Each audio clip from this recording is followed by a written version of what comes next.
What's up, y'all? Welcome to the More Than the Coach podcast. And this your host, Coach Marshall. Tonight, y'all, I got a special show. Look like I lost one of my guests. Let me see. He got to join us back. But I got a special show tonight, y'all. And this show real dear to me. Reason being, military guy. So y'all gonna enjoy this. But before we get going, y'all, I'm gonna introduce my guests and I'm gonna bring them on. First, we'll start with Dr. Christine Dillard Jackson. Welcome to the More Than the Coach podcast. You know, I had to throw the beginning and in the end, let them everybody know, that ain't me now. So as you come to the show, I appreciate. Then I'm gonna bring in no other than my guy, Mr. George. Yeah, I like the picture, bro. Yeah, what up? What up? All right. And here we go next. He back in here. We got Mr. Sean Weaver coming on to the More Than the Coach podcast. We appreciate you for joining us tonight. No problem. We got a youngster coming in joining us tonight, Mr. Antonio Jesus Gonzalez. Just the young. What's good? What's going on, everybody? Coach, thanks for having me. Yes, sir. And then we got the old man himself, my partner, my brother, Mr. Jody Nunn. Boy, you look different on there. You know. So welcome to the show, Ed. We appreciate you, man, for coming on with us tonight. And as well, you see your man look like a little kid, but oh well. Them was the good days. Hey, but before we get going, y'all, into this show for real, I want to dedicate tonight's show to our brother, our friend, a father, a husband, an uncle, man, everything, a pillar to our community of Buena Vista. And, you know, this one hurts, and it hurt like hell, y'all. But we want to dedicate this to our brother, Odie Pruitt II. So this one for you tonight, Odie. We love you. He's the third. The third, excuse me. The third. I better not get that right because he'll get on me if he knew that. Yeah. So once again, y'all, welcome to the podcast tonight on the More Than the Coach podcast. I appreciate all y'all spending time with me tonight. Before we get going, I'm gonna show this video. I just want to get everybody see what y'all think about it, and then we're gonna get into this show. All right. Well, in my big hands, moving things. What happened? Hold on, y'all. Technical difficulties. Y'all can hear me and see me? Yeah, you're like you froze, but we good. Yeah, there we go. Actually, I don't think. I know it's not debatable. You suffer loss the day you get out. The day you go from active to veteran, that day, you suffer loss. Loss of job, literally. Loss of friends. It's not going to be the same. Loss of identity. You have all these losses. It's loss. I got everybody back in? Yeah. So, all right, there we go. So, I mean, that was a video that I found that was kind of touching and powerful to me. What y'all think about that? Spot on. Yeah, there's truth to it. Yeah, it has a lot of truth to it. A whole lot of truth to it. You know, because it's like it's different now that I'm, when I got out, the camaraderie is not the same, even though you may pick up friends or coworkers and things of that nature. It just ain't the same. That's true. Yeah, you're speaking a whole nother language when you become a civilian. You gotta, tone it down. You used to using 4-letter words all the time, and it was just the norm wherever you were at on base, whether you were in a public, a professional setting, recreational setting. It was just the norm. So, right, that's right. I think the biggest part of Oh, go ahead, doctor. I was just going to say it's probably out of all you guys kind of opposite for me. Instead of a loss, I looked at it as an escape. It was a whole different ball game for me. So when I left the service, it was for my life. Wow. Wow. That's deep there. Yeah. Yeah, what Go I was ahead. going to say was, I think the biggest part for me was, I just experienced the transition. I separated in December. So I think the biggest part for me that I've been dealing with the last few months is loss of identity. I know who I was before the military, and that's the only thing I feel like that's keeping me afloat. But I can definitely see how some people fall off a cliff afterwards. It's true, man. If you got anything to that video? He's on mute.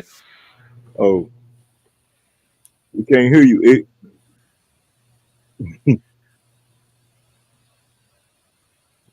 Okay, here's an earbud. Can you hear us now? No, we still can't hear you.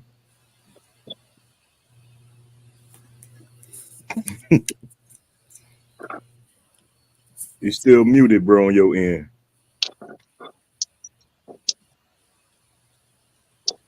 It look like you unmuted, but I don't know. Until it get his thing right, y'all. Let's see. Yeah, he's still talking, but we can't hear him. So let's start with Dr. Chris. Where did you serve, and where did you serve, and when did you serve? I actually went into the delayed entry program. So I signed up like summer of 87, but I didn't go in until September. I also went in under the bonus program. If you went in, all you had to do was 2 years and you get all this money for school. So it was a motivator to go in. So my first duty station was Fort Jackson, South Kakalaki. And then I went to Fort Gordon, then Fort Knox. Then I was overseas for 2 years in Korea, right on the DMZ.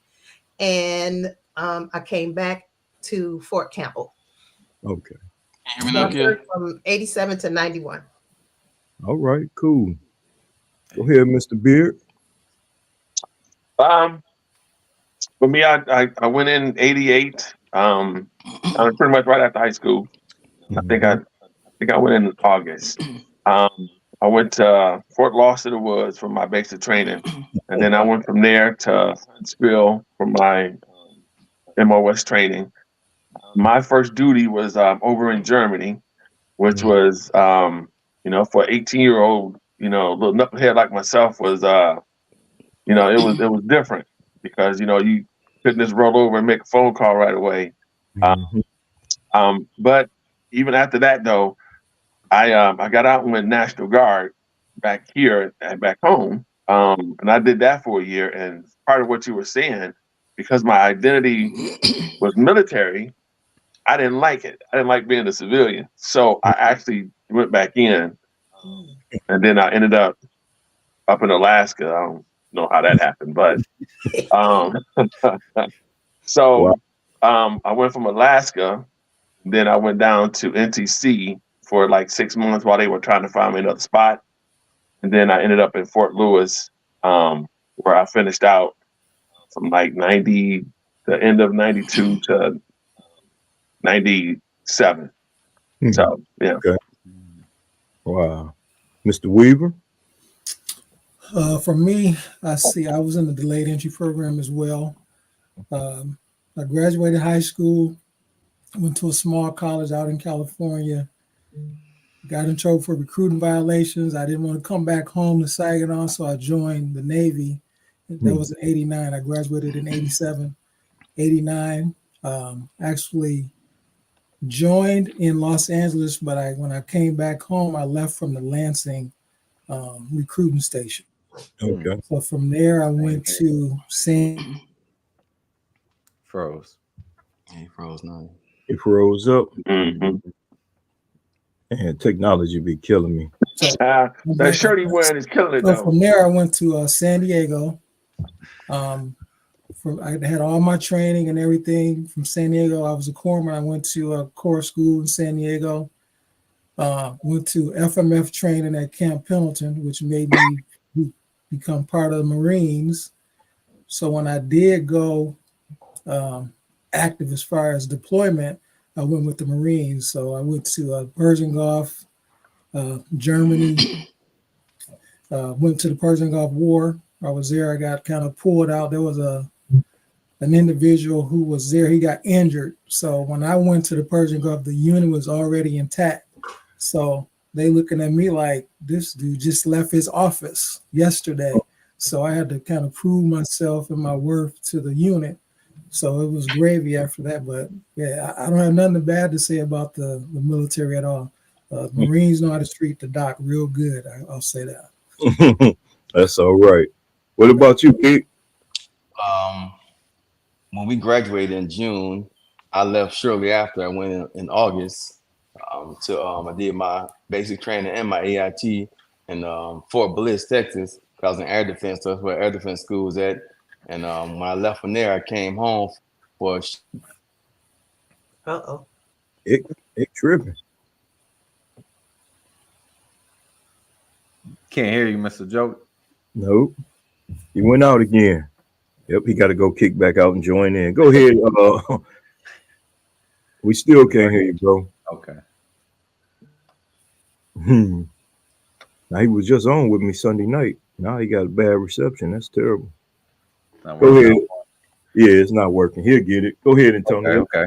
Yeah. Yep. So I joined in 2015 at the beginning, 2015, and you know, when I went to MEPS or whatnot, I scored high on my ASVAB. Coach would tell you I was a straight A student for a lot of my school days, and I scored high on the ASVAB. And I thought the recruiter said you can have any job you want. And when I actually got the list, it was 2 jobs on there. It was cook and janitor, basically undesignated. What? Yes. Wow. I had multiple things holding me back. You know, but my color blindness was one of them. But regardless, I picked be a cook, and out of my 9 years of serving in the Navy, I've cooked a total of 6 months.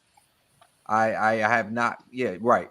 I have not been in any. I've been in any other. I've been in financial positions, records management.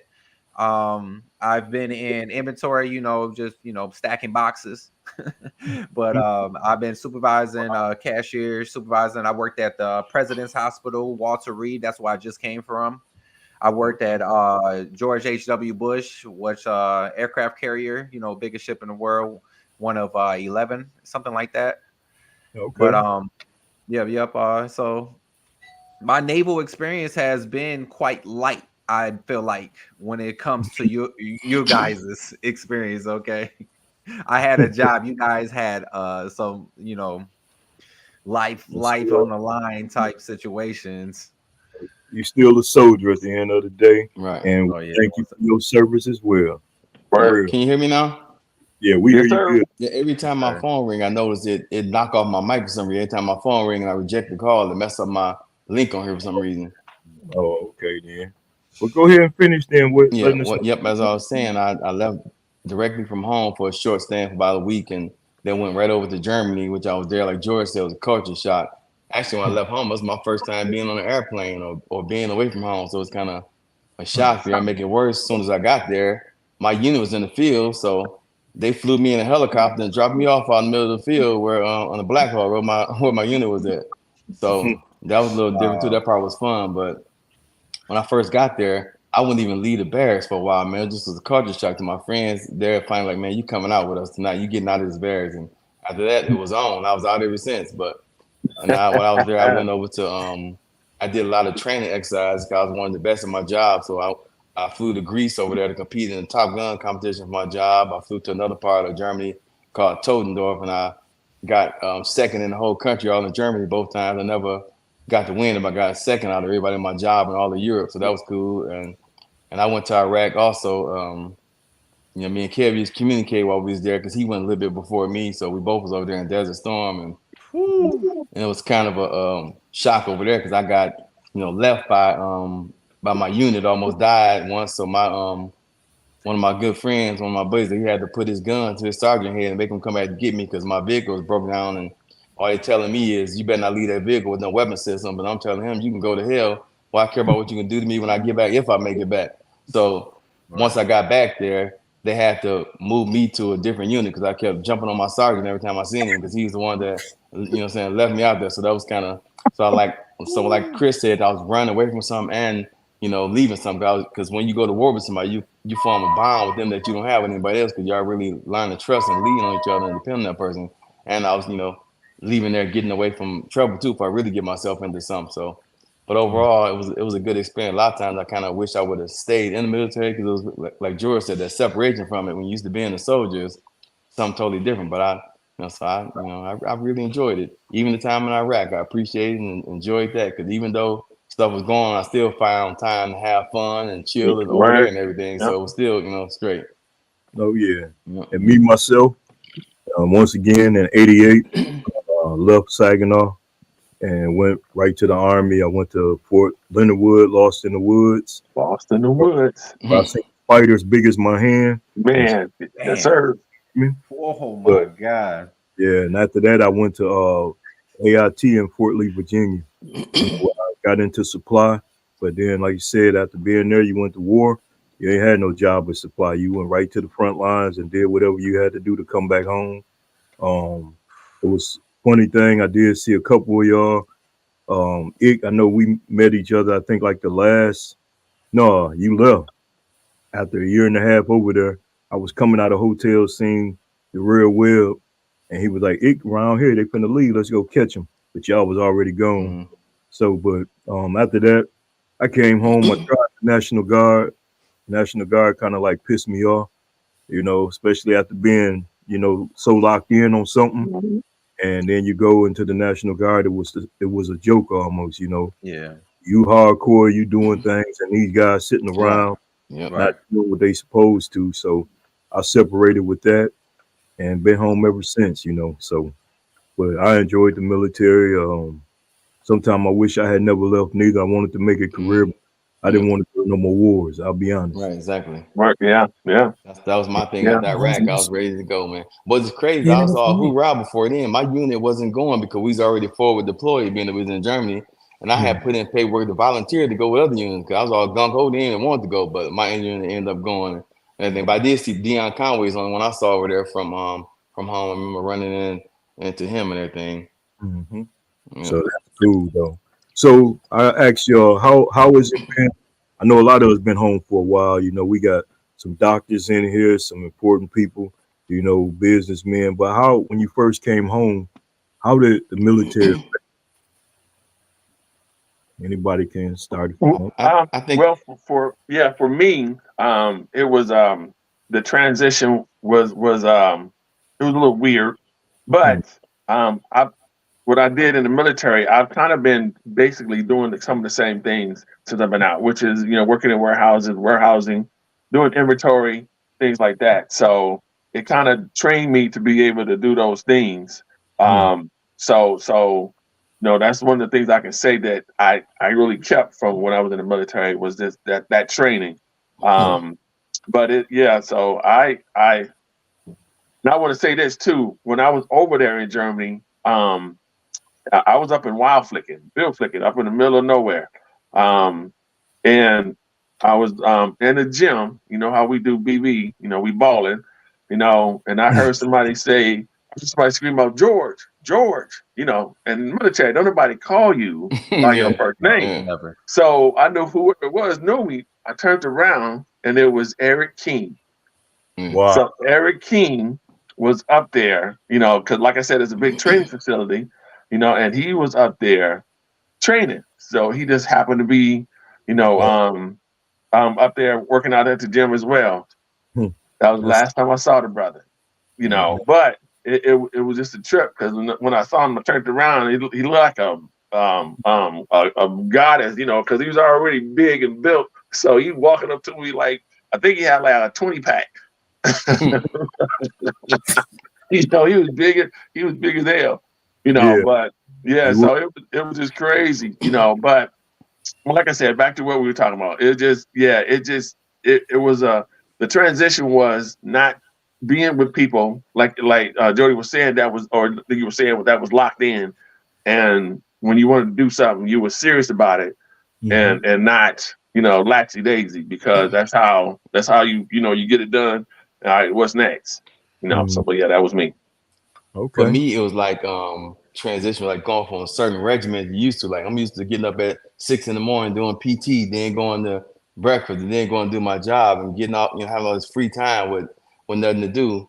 But I'm still used to getting up early. Like I told my daughter, she was in the Navy. I'm like, how do y'all sleep so late? How do y'all not get up? That's go show them Navy.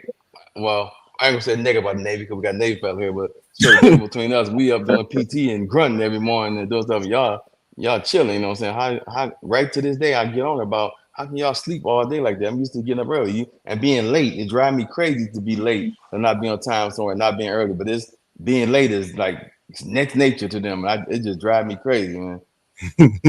That's funny. Go ahead. Anyone, my Navy guys, want to respond? Oh no, it's all good. You can say whatever you want to say about the Navy because I say a lot about them too. Hey, but man, my daughter was on that boat. I think you said you was on. She was on the George H.W. Bush. Oh yeah, Navy carrier. Nice. Okay. Yep, she's on there. Yep, I was on there from 15 to 20. So you know, I was fresh off, but regardless, my experience so far, you know, separating, it has been very up and down.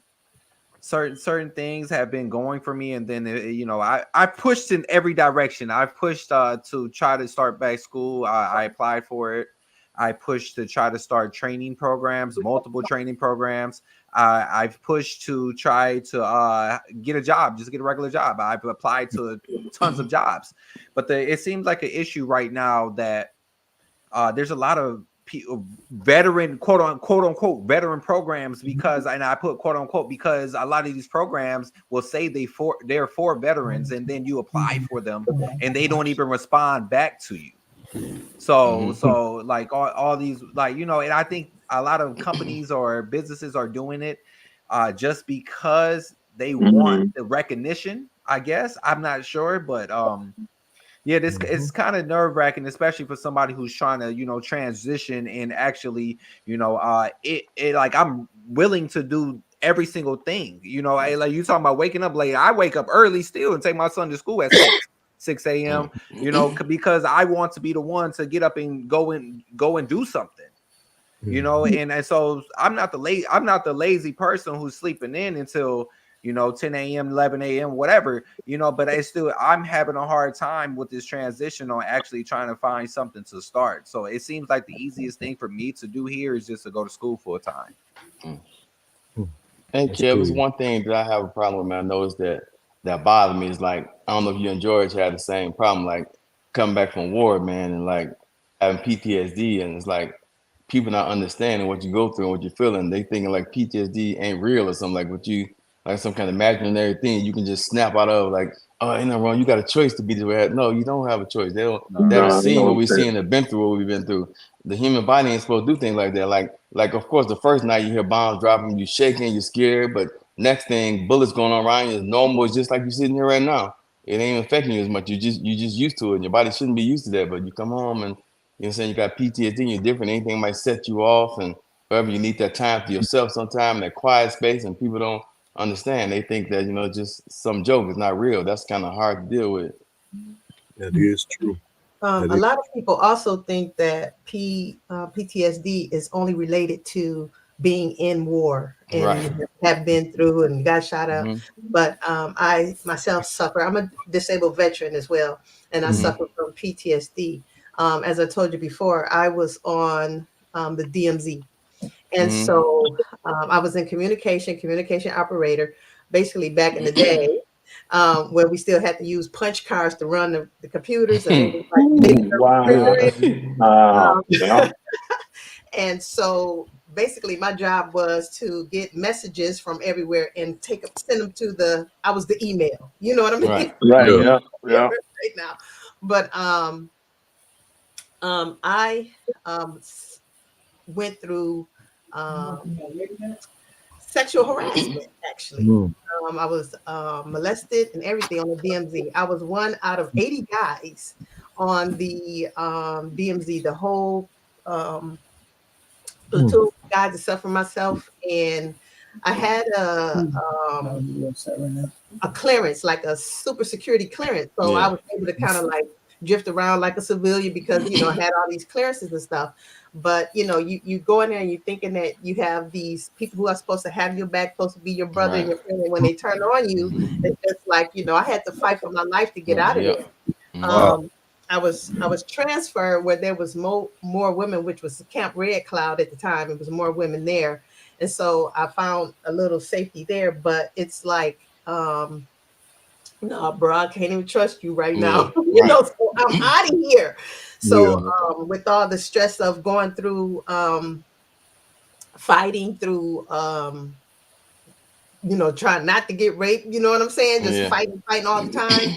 It's just I just couldn't take it anymore. So I ended up getting out right at Desert Storm in 91. And yeah, I came home and, you know, kind of like at first I was starting to be to myself, but I found service to be my saving grace. You know, like I'm not at first, of course, you know, you think you're the only one, and then to have found other people who go through the same things. And then I just wanted to be of service to people since I couldn't serve. And that's how I got into, you know, teaching and politics and things like that because of that experience. So and it's sad how many women went through experiences like yours and their story not told and they haven't helped them or done anything for them. That's just horrible. That's crazy. Yeah, it's hard to even I've only been the last maybe 2-3 years that I was able to get the benefit because I had to try to prove prove it. It's like, okay, I'm telling you, that's the proof, you know. So fortunately, during the time when I was in the service, you know, I went to a sick call and you know, told them my troubles and everything. And so that because of that record I had, that would enabled me to become disabled. Yeah, that's crazy, Chris. I helped a guy a couple years ago. He was a Vietnam veteran. It was a guy who was sexually assaulted by superiors, and I helped him get his compensation and stuff a few years back. Yeah, I'm sorry you had to go through that, man. That's horrible. That's horrible. People supposed to have your back that you depend on, lean on, that they praying on you. Does that make sense? Yeah. I had an issue when I was in Iraq. You know, I'm young, missing home. It was Christmas time, couldn't talk to nobody. And I never forget one of the sergeants kept calling me that word. You know, so I'm sitting here, I'm already depressed. I'm listening to my New Edition cassette tape. I'm laughing because that's what I used to listen to, my New Edition on my little box. And he kept calling me the N-word, like, it's okay, you gonna go home one day, maybe not. Now I'm sitting there while you see all these people in Iraq playing volleyball and jogging and sunbathing. You know, brothers like me, I was keeping that M16 and that M60 clean. And I just kept on, and I was like, man, you leave me alone. And he kept going to the point, you know, and he was older than I was too. And he kept going to that point saying that word. Next thing you know, I locked and loaded. They had to tackle me, you know, because I was ready to end his life for the disrespect. And we went through a lot of that crap, you know. So I personally feel that any man, woman that went and served this country should be at 100% when they first. You know, it's sad that we got to fight, we got to prove, spend our money that we earn to get lawyers to fight for what's really ours. Right. You know, so that's one of my biggest gripes with the military right now. And Kev, one time in the past, they had made it where it was easier for Caucasian people to get their compensations than black people. They was trying to say that black people had a pre-existing behavior problem, and Obama had did something to straighten out the end that where they couldn't keep doing that. They was discriminating against us, saying we had a pre-existing behavior problem, and Obama had said no, he put an end to that before he was even in office. When he was a senator back then, he said no, he ain't gonna keep doing this. So he had put in a bill to get away with us, end that. That's what they was doing to us. Wow. Any of y'all got anything y'all want to add? Yeah, mine was when I was up in I was stationed in Fort Lewis. You know, my squad leader. You know, I had a squad leader, white guy.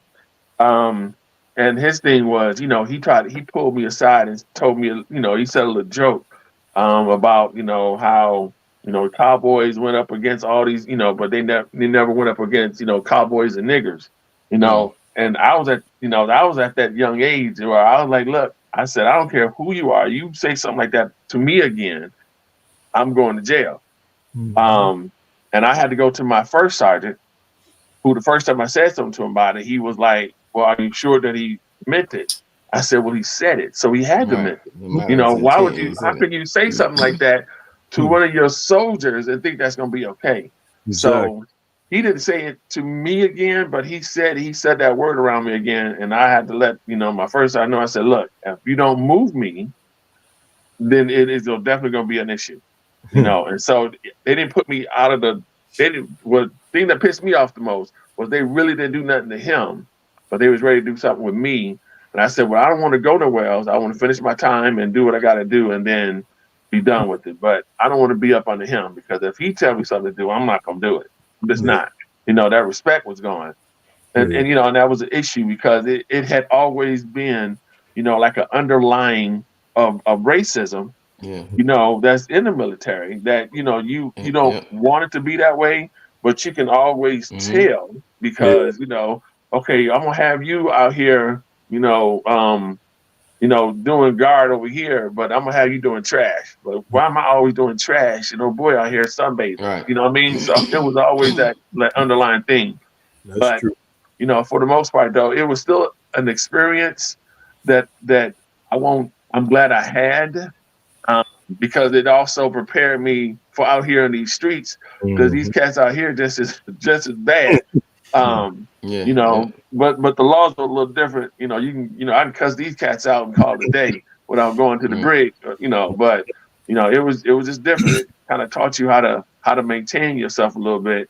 But yeah, when I was a little younger snapper, you know, it's going to be a problem.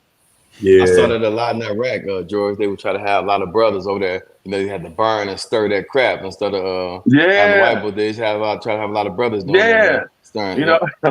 So I tell my son all the time, like, look, you know, I used to stir shit. So all this other little stuff, you know, it ain't hard. You know, I used to stir shit. And that was the worst thing. But I will say, in my situation, the sergeant that did do that with me. Said that to me. He was demoted, and I ended up outranking him by the time we left Iraq. You know, that's what's up. That was cool, but I never said too much to him no more. I just wanted him when we got back to the States. You know, I'll never say what happened, but I got my revenge. You know how that go. But I will say that the military is very segregated, and I'll say the streets of Saginaw prepares you for anything. So when I got to the military, you had all of these so-called guys that they was in gangs and they supposed to be tough and all this stuff. When you got in boot camp, you found out who was a dog and who wasn't. And a lot of those guys who thought they was tough when they came in, they was the ones in the corner crying at night. So I had the opportunity to go to Marines as well. So when you're a corpsman, you have to do like a version of the Marine boot camp. So there's a huge difference in Marines and Navy. So they take their job more seriously. And when you go to the field, there is no color. When you go to war with the Marines, you're just a Marine. You're not a black Marine, white Marine. You're just a Marine. That's true.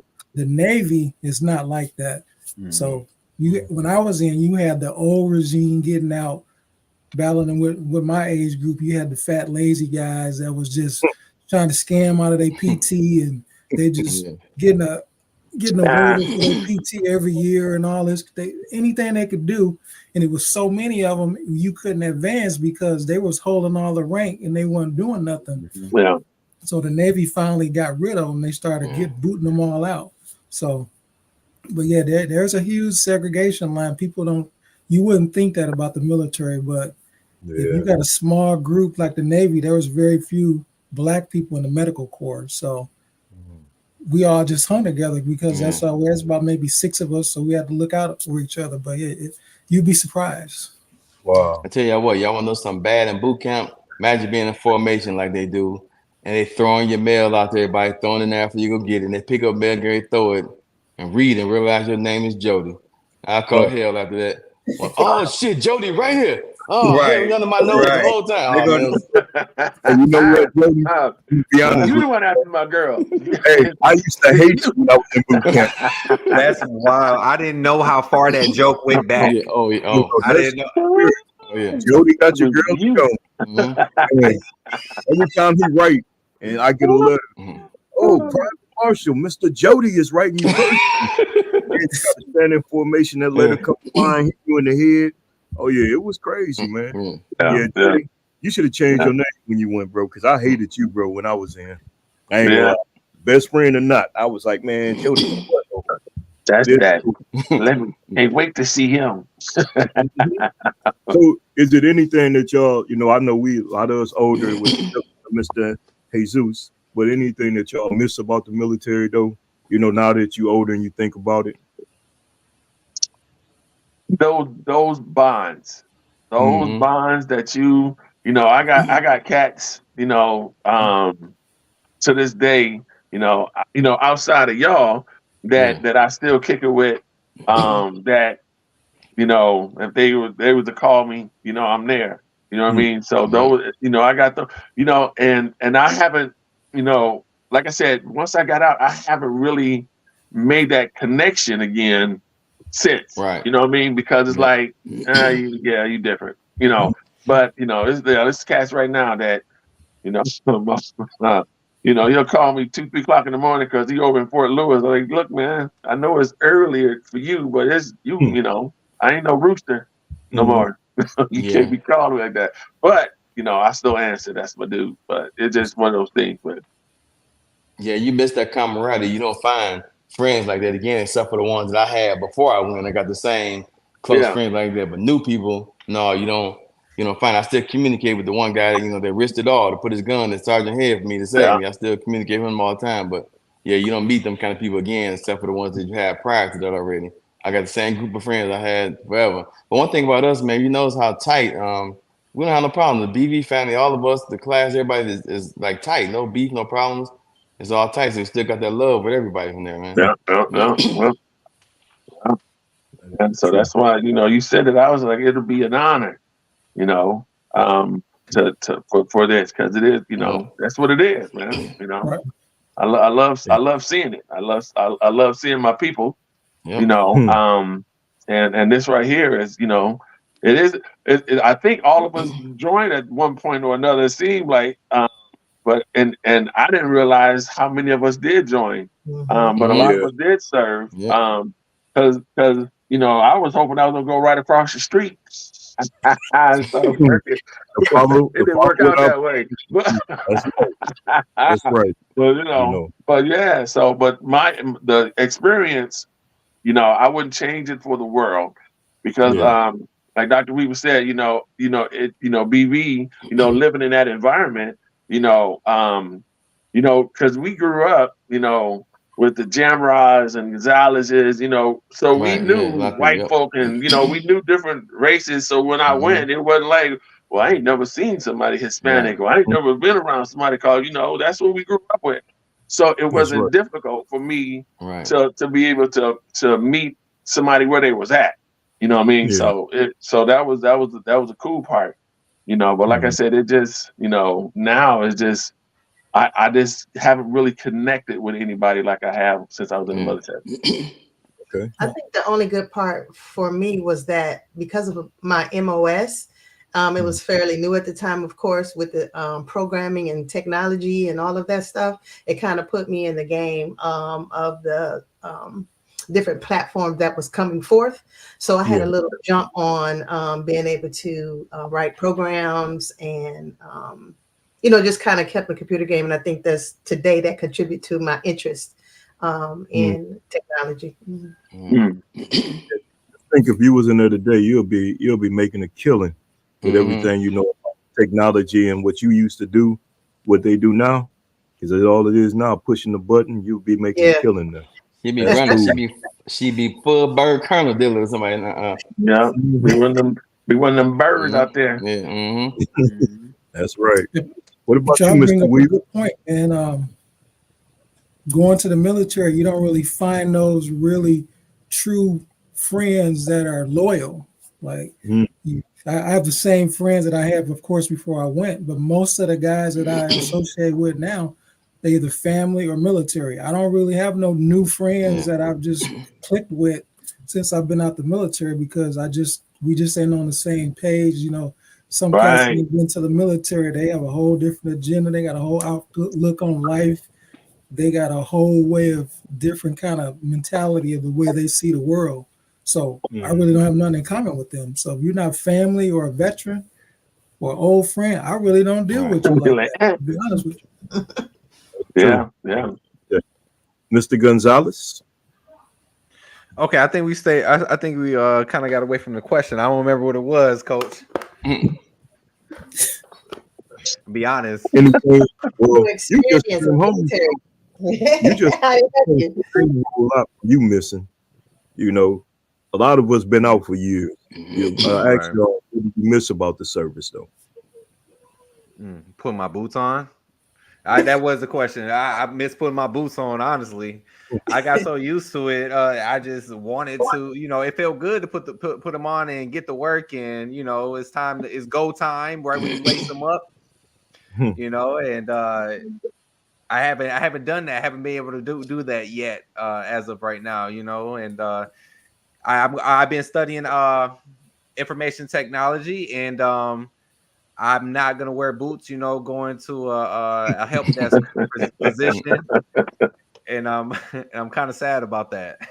Did you have them boots spit shine you love putting on? Oh, 100%. Oh, my uniform was always top tier. 100%. Yes. Yeah, you had to be. Yeah. See, there you go, Coach. Yeah, he was doing a rap video on his Navy uniform. Yeah, I think he was a rapper or something after he got off duty, man. I bet you he didn't have no crease. No, I had no crease. Oh, I had creases. I was a cook. I was a cook. I had all my. I was a cook that worked in the office. So that's crazy. Yeah. So I was a cook that worked in the office. So I had the 3 creases going down my polo t-shirt. Polo t-shirt. What? Polo t-shirt. Yeah. He said it out loud too. He said polo. He did. Wow. We wore Dookie Brown t-shirts. You know what I mean?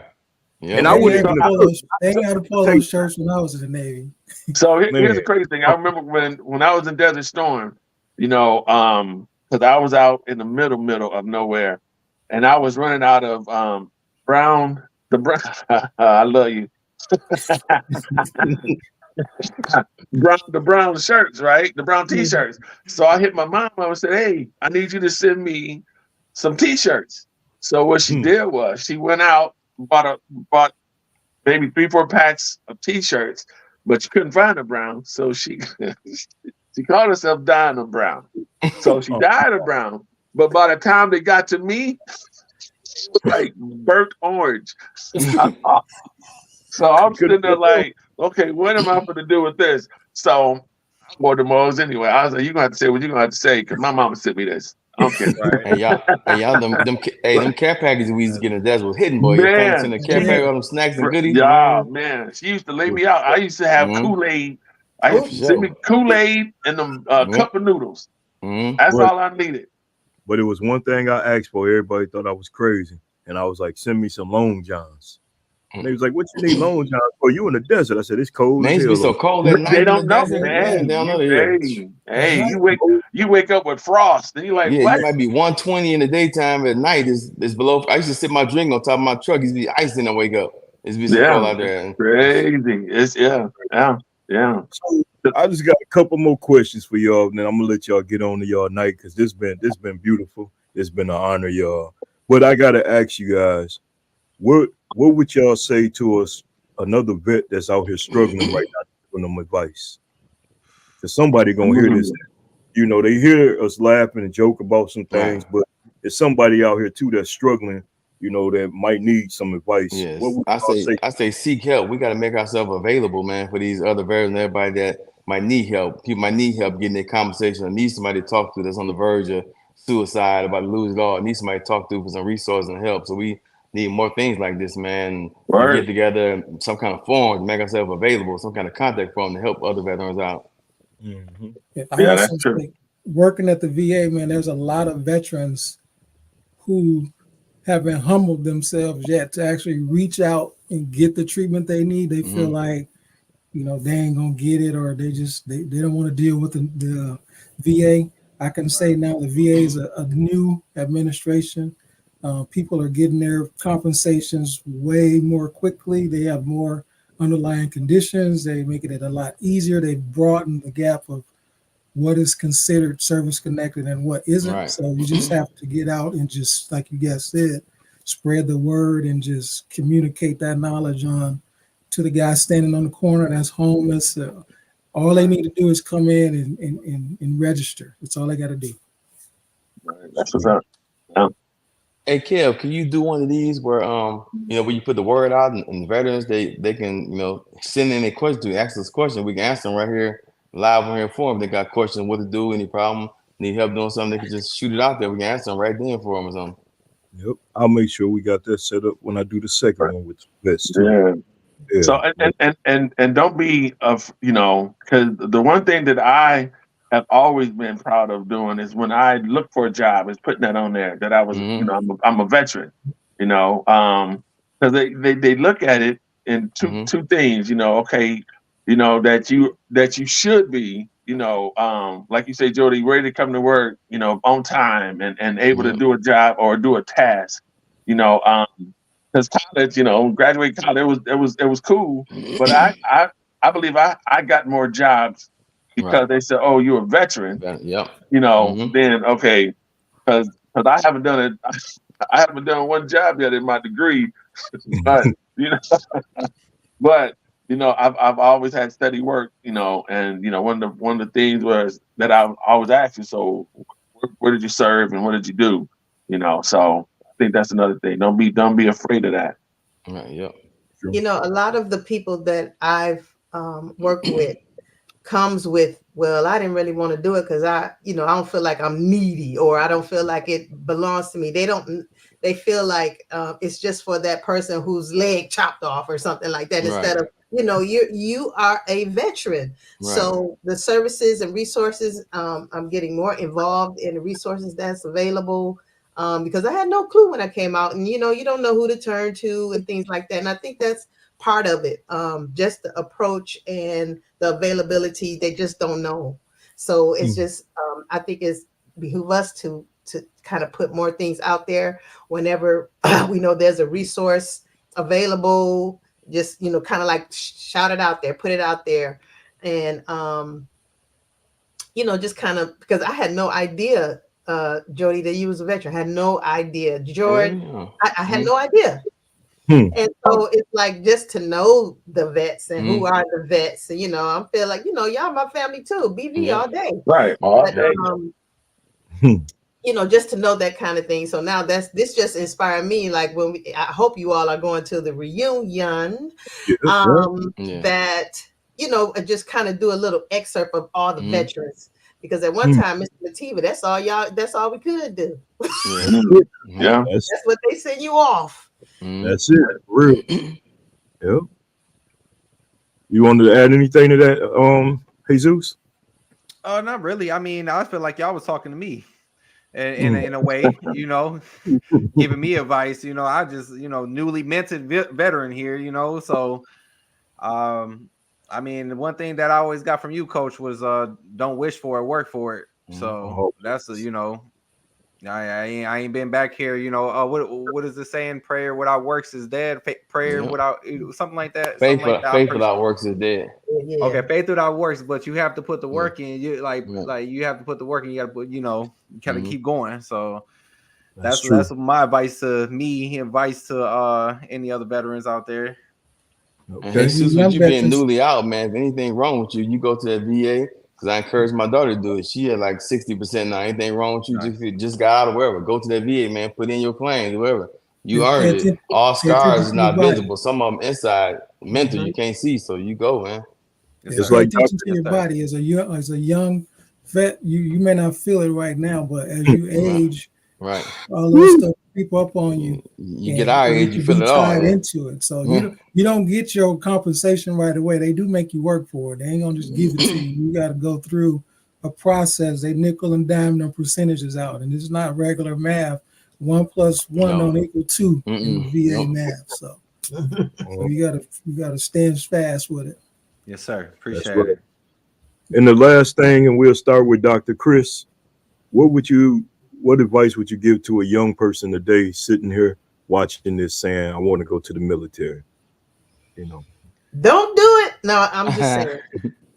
Right now it's it's kind of hard out there, you know? And and the world is unsettling right now.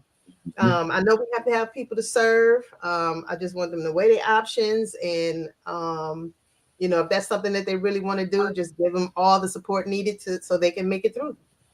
Mm-hmm. George? Well, my thing would be that test, that ASVAB test, take it serious. Because this being real, I took it as a way to get out of class. Just real talk. Hey, real talk is that, and then certain Woods. I don't know if you remember. Got us all, Joy. Oh yeah, she got me too. Yeah. Lord have mercy. Oh Lord, I still okay. Back to being serious, but take it serious. And like Doc said, you weigh your options. Just don't say, well, I'm going in the Army or the Marines. Go Navy, go Air Force, because those are more technical. You can find more technical things. Because the Army, they're going to say, okay, you're going to be technical. And then next thing you know, you grabbing somebody's weapon and cleaning it. But you just got to weigh your options, make sure that you take it serious when you do that test. So if and whenever you want to do something, you have more of an option. And when you take it as like anything else, that you use it as a stepping stone to something else. That's true. Dr. Weaver? I would say to a young person, if you're going to join the military today, and excuse my language, you can't half-ass it. You can't be on the fence about it. Either you want to join and serve, or you don't. You can't do both. You can't, because that's how you'll lose your life if you ain't all in when you go to war or something. You ain't paying attention to the training. You better be locked in. The way the leadership now with the country, we could probably be at war at any given moment. So you better be locked in, and better be something you truly, really want to do if you join today. Because they can tell you want to go to war, but as we all know who've been to war, we didn't all join thinking, I'm going to go to war in a couple of years. That never crossed our mind. We just end up in the middle of the desert one day, looking around, looking like, how did I get here? So, that's right. For real. I just seen it on TV, but I'm in it. Right. Jody? First thing, Joe, we said about Sergeant Wood, that's how she got me. I had a little crush on her, so she really got me up in there. But oh anyway, my God. Love. I'm feeling like was that Private Benjamin? I'm looking for all the Sergeant Woods, and it's like. But I would say, if anybody wanted to go, I would discourage them from the Army or the Marines, because I wouldn't want my kids boots on the ground. Any one of them, I would want to go. I would encourage them to the Air Force. Something like George said, there's some that's more technical jobs that'll convert when you get out, and some that I would feel safer with them in the Air Force. Because from if you have been on the Air Force base, they far away from everything. They got the best of everything on the Air Force bases. I used to go party in Ramstein or something, and they got the best of everything in the Air Force. So I would say check into that if you must go to the military. Do that. Yeah.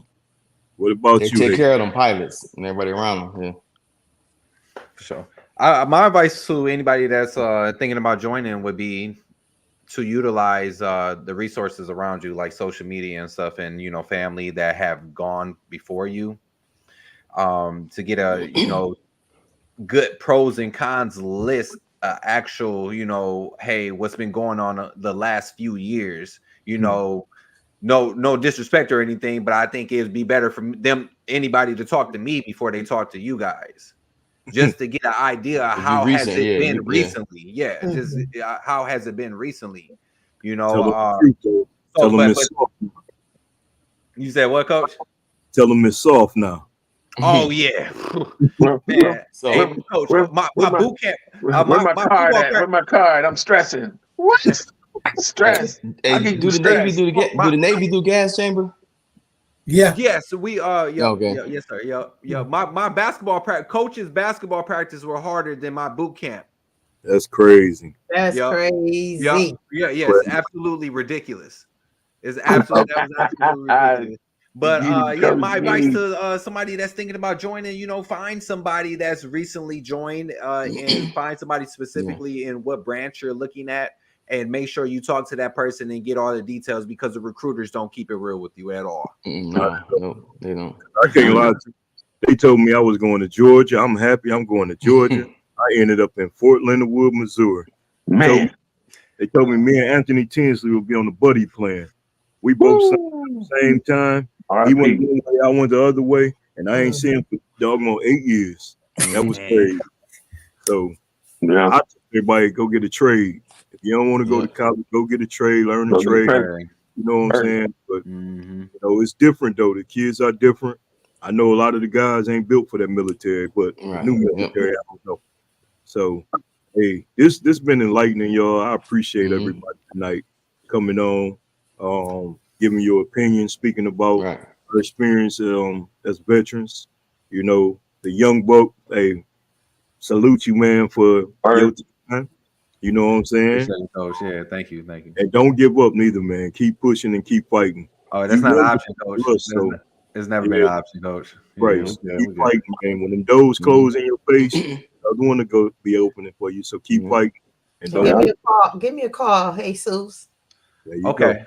All right, Don. Yeah, reach out for me. I'm at the VA, so you got resources. There you go. I appreciate it. Thank you, guys. So real talk though, I don't know if you heard it, but Dr. Weavers, you got the best shirt on in the building. Always. Oh yeah. Hey, I'm waiting to wear mine to Texas next month to piss them off, kid. That shirt is kicking. I'm gonna wear mine through Texas next month to piss them off. George, it's a big old Michigan banner though. I seen it. I seen it. Coach. That's right, man. But yeah, so I'm going to show you my cave one day, Kev. You got a cane? Cave, my man cave. Oh, okay, yeah, I got to see that. Most definitely. Yeah, word. This is what's up. Hey, once again, though, y'all, it's an honor to have everybody on. I thank y'all for taking time. Thank y'all for y'all service again. And always, if there's anything you need from me, hey, y'all know how to get in contact with me. Reach out to me, and for anybody that's out there listening to us, hey, reach out to anybody for some advice, some help. We all here for you. We got 2 doctors on here that would love to give you some advice and help you. So please reach out. And once again, y'all, I thank y'all for supporting, joining the More Than the Coach podcast tonight. Y'all have a blessed night. Yep, you too, bro. Appreciate it again. Yeah, all right. All right. All right. Beautiful show. There we go. All right now. So y'all, as y'all seen it, we had a positive show about the military tonight. Some different aspects and different pointers on the military show. Hope y'all enjoyed it. Hope y'all learned something. Once again, I want to thank my guests, Mr. Jody Nunn, Dr. Sean Weaver, Jesus Gonzalez, my partner George Beard, and Dr. Christine Dillard for joining me tonight as we saluted some soldiers. We didn't have my brother Monty McKinley on here, but me and him got another show. He'll be on the second one that we'll be doing soon. And once again, y'all, I appreciate y'all. I thank y'all for supporting. And as always, y'all have a blessed night. And this is your boy, Coach Marshall from the More Than the Coach podcast. Peace.